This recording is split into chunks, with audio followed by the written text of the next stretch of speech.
안녕하십니까. 국민의힘 조배수 의원입니다.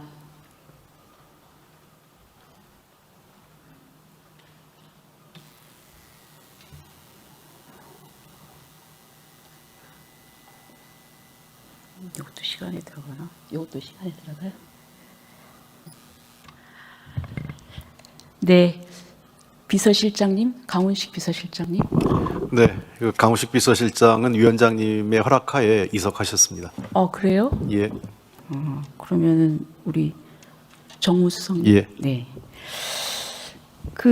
최근에 대법관 서면 제청 문제로 청와대 대법원이 정면 충돌했죠. 네, 그런데 이 과정에서 김민석 민주당 대표가 조희대 대법원장을 조희대 씨라고 불렀습니다. 이렇게 호칭한 데 대해서 어떻게 생각하십니까? 글쎄요, 청와대하고 대법원이 충돌했단 말에 동의하기 어렵고요. 그다음에 여당 당대표의 발언에 대해서 청와대가 일일이 평가하거나 그것을 거론하는 것은 적절치 않다고 생각합니다. 저는 상당히 부적절하다고 생각합니다. 비판은 할 수 있어요. 민주주의 사회니까.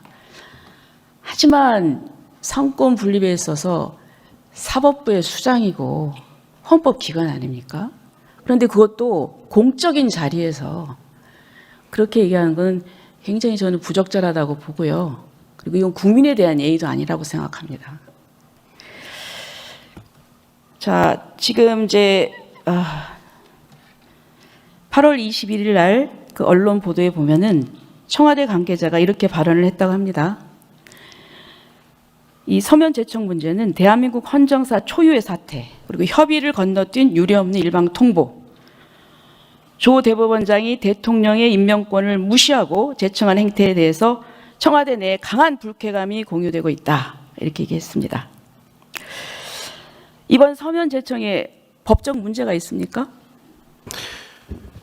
법적인 문제는 저 과정을 따져봐야겠습니다만 법적인 문제 이전에 지금까지 해왔던 헌법에 보장되어 있는 추천권 그리고 대통령의 임명권과 관련돼서 기존의 관행에서는 상당히 동떨어져 있고 대통령이 관행에 어긋났다. 대통령의 좋습니다. 임명권이 일정 정도 침해됐다는 인식에 대해서는 공감하고 있습니다. 자, 보시죠. PT 좀 띄워주세요. 네. 헌법 제104조 2항에 보면은 대법관은 대법원장의 제청으로 국회의 동의를 얻어 대통령이 임명한다 이렇게 되어 있습니다. 아시죠? 네. 자, 헌법 법률 어디에도 대통령과 합의한 사람만 제청해야 된다. 대면 협의를 갖추지 않은 제청은 무효다. 이런 규정이 있습니까? 없습니다. 없죠. 예. 그리고 지금 서울 북부지법의 정모 부장판사가 이렇게 얘기를 했어요.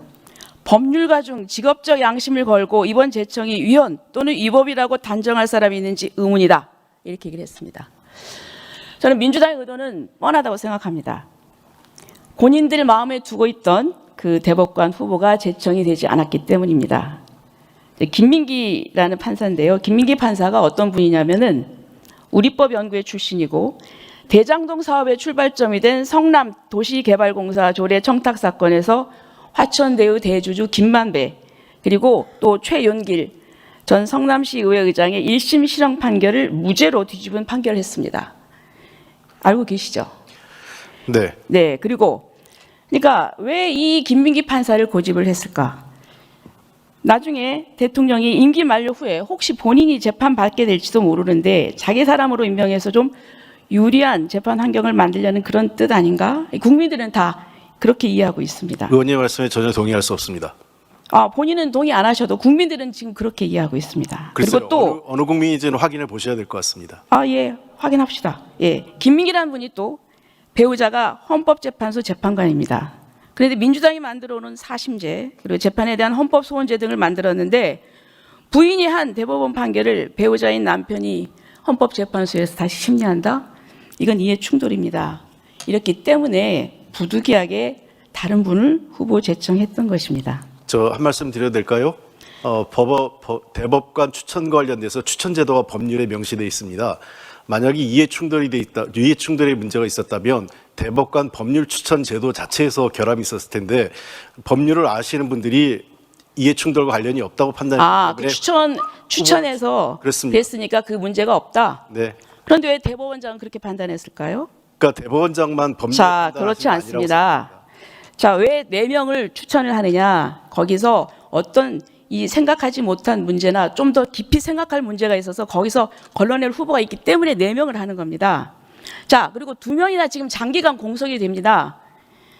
지금 이제 노태학 대법관이 이제 그만두고 그 후임이 이렇게 늦어졌습니다. 거기다가 곧 이홍구 대법관이 만료가 됩니다. 그렇기 때문에 너무나 장기간 공석이 되는데 이걸 안 하면 직무유기입니다. 왜 지난번에 뭐 한덕수 총리에 대해서 직무유기라고 또 했지 않습니까? 똑같은 거예요. 그리고 또 오랫동안 공석에 두면은 국민이 재판받을 권리가 침해됩니다. 그렇기 때문에 저는 불가피한 선택이었다고 생각을 합니다. 그리고 또 관행 얘기하시는데 저는 지금 좀 이해할 수가 없는 게 여당과 청와대가 말이죠. 지금 1987년 민주화 이후에 우리 국회 구성에 있어서 국회의장은 원내 제1당이 그리고 법사위원장은 원내 제2당이 하게 되어 있습니다. 그런데 이 관례 깬 사람은 누굽니까? 그리고 또 쟁점 법안이나 특검법 여야 합의로 처리해야 됩니다. 그런데 이 관례 무시하고 패스트트랙 그리고 또 본회의 단독 상정 표결을 했습니다. 이 관례 누가 무시했습니까? 또 법사위 간사 문제도 그렇습니다. 교섭단체가 추천할 때 그 자율성을 인정을 하는데 그거 무시하고 지난번에 법사위 나경원 간사를 추천했는데 투표한 거 제가 정말 그걸 보고 야, 이게 투표 기표소까지 설치해서 투표했습니다. 지금 국회법상 다수결 원칙이 우선이지 관례가 무슨 소용이냐. 이렇게 의회 관례를 아주 휴지 조각처럼 무시했어요. 그런데 또 이런 경우에는 또 사전 조율의 관행을 들먹였습니다. 저는 이번 서면 제청은 아무런 문제가 없다고 생각합니다. 그런데 그것을 가지고 법치주의 파괴라고 합니다. 저는 상식적인 헌법 법률 지식이 있으면 어떻게 이런 얘기할 수 있습니까? 저는 이거 헌법 인식에 문제가 있다고 생각합니다. 법원 행정처장님 어디 계십니까?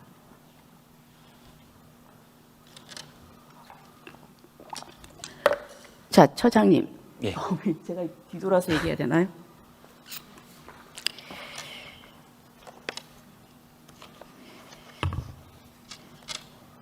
자, 또 김민석 당대표는 또 이런 얘기도 했습니다. PT 좀 띄워줘 보세요. 네. 대한민국 대법관들에게 조희대 대법원장이 잘못했다고 성명서를 내주기를 요구한다. 법관회의를 열어서 조희대 나가라 이렇게 결의해주고 그렇지 않으면 적어도 이번 행위가 잘못됐다는 사법부의 판단을 내려달라. 자, 어디다 대고 국민 앞에서 이런 못된 짓을 하느냐. 정신 차리고 당장 나가라. 이거를 계기로 사법개혁을 시작하겠다. 조희대 씨는 정신 차리고 당장 나가라. 아니면 사과하라. 저는 제 귀를 의심했습니다. 정말 오만의 극치입니다. 정당의 당대표가 대법관들에게 요구한다고 합니다. 요구는 권한이 있는 자가 쓰는 말입니다. 명령조입니다. 또 법관회의를 열어서 조희대 나가라고 결의해달라? 사법부 판사들은 뭘로 보는 겁니까? 졸로 보는 겁니까? 그리고 또 삼권 화합이라고 합니다. 삼권 분립입니다. 그리고 체크 앤 밸런스, 견제와 균형입니다. 판사들이 지금 부글부글 끓고 있습니다. 처장님, 이런 발언이 정상이라고 생각하십니까? 자, 저도 법관 생활했지만 법관들은 속으로 이렇게 얘기할 것입니다. 제 추측입니다. 김민석 씨, 어디다 대고 우리에게 이래라 저래라 합니까? 조희대 대법원장님, 그분이 하는 일 다 동의하지는 않지만 이번 서면 제청은 할 일 한 겁니다. 집권당 대표면 대표답게 헌법 공부 좀 하세요. 지금 헌법 파괴행위를 하고 있습니다. 오죽하면 이석연 국민통합위원장이 재능 기부해서 헌법 교육 시켜주겠다고 했겠습니까? 자, 그리고 기획예산처 장관님. 네. 네. 아까 미래 대응 기금 얘기를 했습니다. 네. 근데 지금 우리 적자성 채무가 지금 1,000조를 넘었죠. 네. 예. 이번에 초과 세수가 좀 많이 들어왔죠. 아직 들어온 건 아니고요. 예정이죠. 네, 전망됩니다. 예. 네. 자, 그런데 이 초과 세수가 들어오면은 국가재정법 90조에 의하면은 이 경우에 먼저 이 채무 국채 상환부터 해야 되는 게 원칙 아닌가요?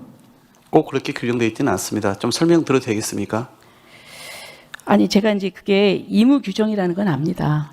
강행 규정이 아니고.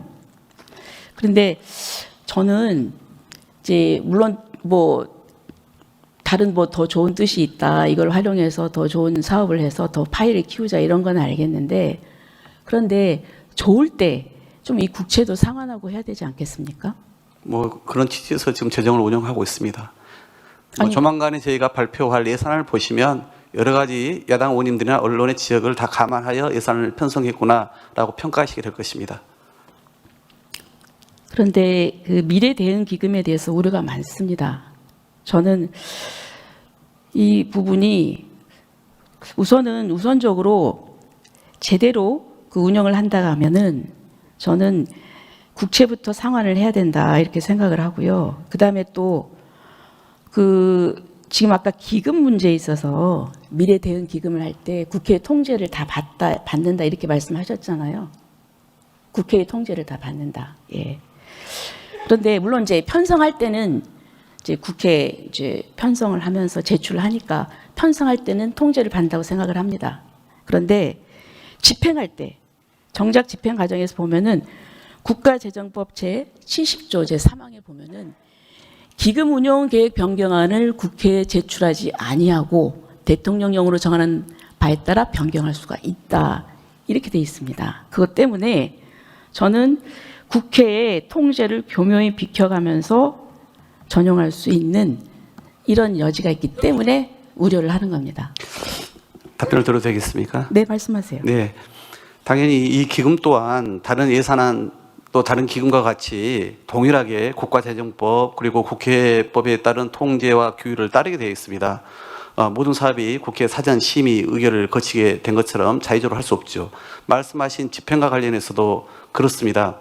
기금의 경우는 기금을 별도로 설치하는 이유는 자, 신축적으로 그러면 제가 한 가지 운영하기 위해서 묻겠습니다. 거의 답변 다 드렸습니다. 아니, 그러니까 제가 이제 그래서- 무슨 말씀인지 알겠어요. 다 이제 통제를 받는다 하는데 아니요, 제가 마저 말씀까지 드리겠습니다. 그래서 기금의 경우는 재정의 신축적 운영을 위해서 이제 그렇게 제가 별도 설치를 해서 하는 것인데요. 국회에서 허용한 범위 안에서만 변경할 수 있도록 되어 있습니다. 그래서 다른 기금도 지금 다 30%, 20% 금융성이냐 아니냐에 따라서 이렇게 지금 운영을 하고 있지 않습니까? 그건 의원님들 잘 아실 겁니다. 아니, 이 길을 그 오래 틀은 보셨습니다. 그렇지만 예산처럼 엄격하진 않지 않습니까? 그래서 저는 이 부분이 좀 우려되고 그 다음에 또 한 가지 그 지방교육재정교부금법에 의해 가지고 이게 이제 연동제가 지금 폐지되지 않았습니까? 폐지할 거 연동구조가 아닙니까? 예, 그러면 폐지될 예정입니다. 그러면 이제 원래는 100조 예정을 했는데 한 78.9조인가 해서 한 20조가 여유가 생기지 않습니까? 20조. 예.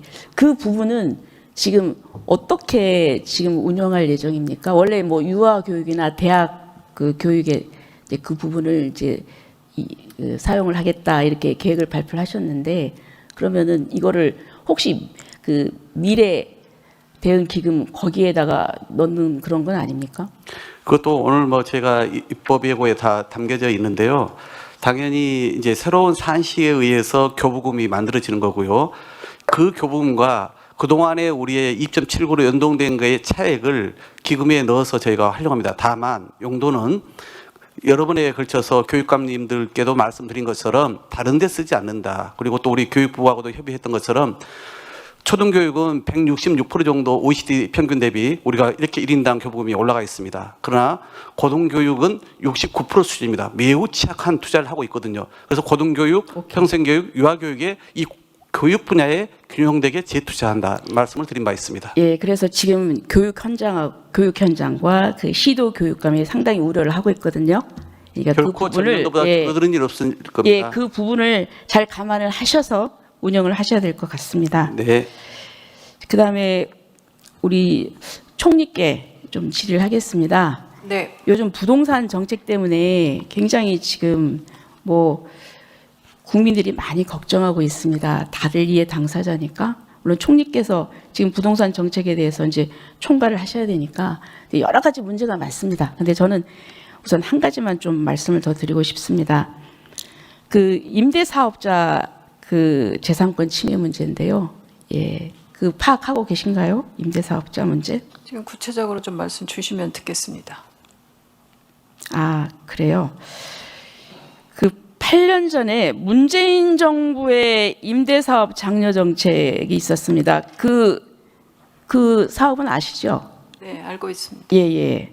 근데 지금 뭐냐면은 그 당시 문재인 정부는 집주인들에게 장기 임대를 유도했습니다. 그래서 의무 임대 기간 준수하지 않으면 수천만 원의 과태료, 세금 환수 강제했습니다. 그래서 국민들이 이 8년 의무 임대라는 국가와 약속 성실하게 지켰습니다. 그런데 지금 의무 기간이 끝나서 이제 좀 살만하다 싶었는데 조합원 지위 양도 금지라는 또 다른 규제가 이 사람들의 목을 조르고 있어요. 그래가지고 투기 과열 지구 내 재건축 구역으로 지정되면서 집을 팔아도 매수자가 입주권을 받지 못해서 현금 청산이 되어버립니다. 예. 그러니까 사실상 이 매수인이 입주권을 받지 못하니까 이걸 살 필요가 없는 거죠. 어찌 보면은. 그래서 사실상 팔 수가 없어요. 그런데 현행법상 10년 보유, 5년 거주를 하면 지위 양도 예외를 인정을 받습니다. 근데 어떻게 10년 현행법상 10년 보유, 5년 거주가 가능합니까? 그렇지 않아요? 이게 방법이 있습니까? 불가능하죠. 여기에 대해서 뭔가 좀 예외 규정을 만들어서 이분들한테 뭔가 출구를 마련해야 되지 않습니까? 너무 이렇게 이분들이 우리 의원님들도 아마 문자 많이 받으셨을 겁니다. 그 임대주택 사업자들. 그분들 저한테도 문자가 엄청 옵니다. 그래서 눈물로 하소연하고 전화도 오고 하는데요. 이 부분에 대한 대책을 좀 마련하셨습니까? 네, 지금 의원님 주신 내용들을 잘 보고요. 지금 관련된 부분에서 문제가 되는 게 어떤 부분들인지 세부적으로 좀 살펴보고 지금 임대와 뭐 관련된 부분에 여러 말씀 주시고 있는 것들 잘 알고 있습니다. 그래서 관련 내용들은 좀 점검하고 관련 부처랑 협의해서 뭐 세부적인 사항들 마련하도록 하겠습니다. 여기서 핵심은 뭐냐면요. 국가가 약속을 했습니다. 그럼 국가가 이렇게 하면은 뭐 이렇게 혜택을 주겠다. 그러면 그 약속을 지켜야죠. 근데 이게 국가가 약속을 안 지키는 상황이 되면 앞으로 국가가 어떤 정책을 하면 믿고 가겠습니까? 저는 이 부분은 좀 정확하게 파악을 하셔가지고 이분들이 이런 불이익을 받지 않도록 풀어주셔야 된다고 생각을 합니다. 네, 그리고 지금 시간이 얼마 안 남았는데요. 우리 산업통상자원부 장관님과 고용노동부 장관님께 간단하게 여쭤보겠습니다. 지금 호남권 반도체 메가 특구 조성을 앞두고 지금 주 50시간제요. 그 예외 때문에 서로 지금 충돌하고 계시는데 좀 우리가 근본적으로 이 문제 좀 해결해야 되는 거 아닙니까? 자, 보세요. 지금 AI 시대라 이 경쟁국들은 막대한 자금 그리고 또 노동시장 유연화로 촌각을 다투고 있습니다. 일본은 연장 근로를 월연 단위로 탄력적으로 운영해 왔습니다.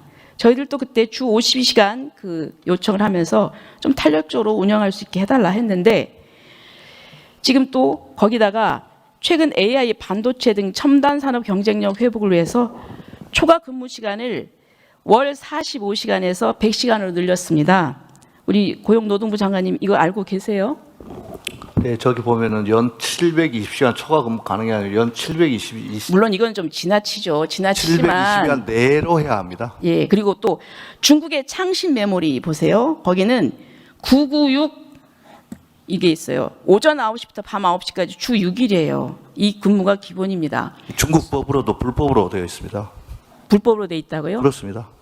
그럼 중국 합법은 노동법 뭡니까? 위반입니다. 중국 노동법 위반으로 알고 있습니다. 노동법 위반인데도 왜 이런 얘기를 하죠?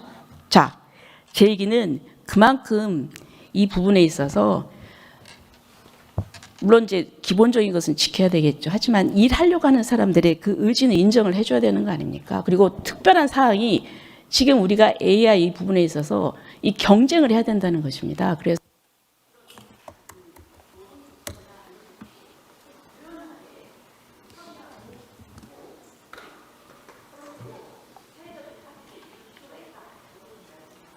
예, 의원님 말씀에 동의합니다. 네.